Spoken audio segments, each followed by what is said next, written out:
Today we're going to be talking about timber, and I'm going to be sharing with you 4 things that you may need to know before you consider venturing into the timber industry. And if this is something that interests you, stay tuned. Hi, my name is Tatenda Chiwanga and ndinoira simboti and kana mferruka yetkangwaga mungundudzo yetkanga kapenga. And the reason why I'm wearing this little hat is because my wife is not here because she hates it so much. But anyway, let's get into it. Right, so the first thing that you need to know is within Zimbabwe, the most common sources of timber is either pine trees or gum trees, and they are mainly found within the eastern highlands in Zimbabwe. So this is Nyanga, Mutare, Chimanimani, that kind of area.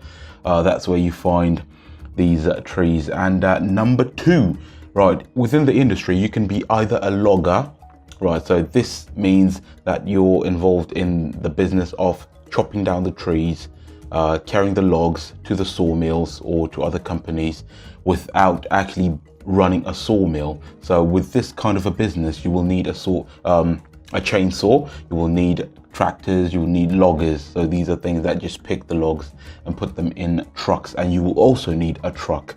And for me, this is the business I started with.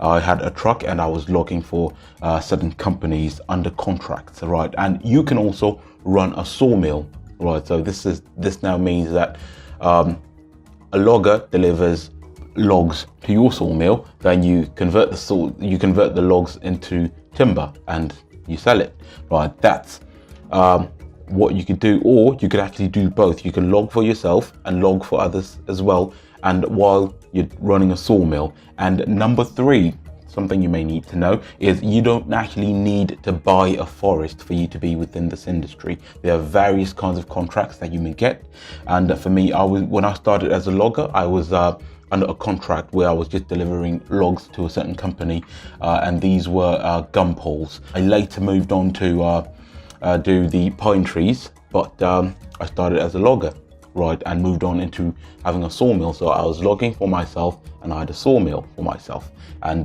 this is something that comes with time. So this is the kind of business where if you set up properly, within a few weeks, you'll be yielding some returns, to be honest, because when I started, I think it only took me about 2 months to break even within this business. So it's one of those businesses. That's why I said this is one of the most lucrative business I have ever done within Zimbabwe. Well, to me, this is a business that I feel like if you're serious about making proper money in Zimbabwe, this is a business I feel like you should consider. And if you'd like to know more about this business, please leave a comment in the comment section below. And maybe I may make a video where I'll be explaining a bit more about this kind of a business. If this is the first time you seeing these kind of videos that I make, right, please consider clicking the link up here so that you can see my other videos where I talk about some business opportunities within Zimbabwe. And until next time, see you again. Okay.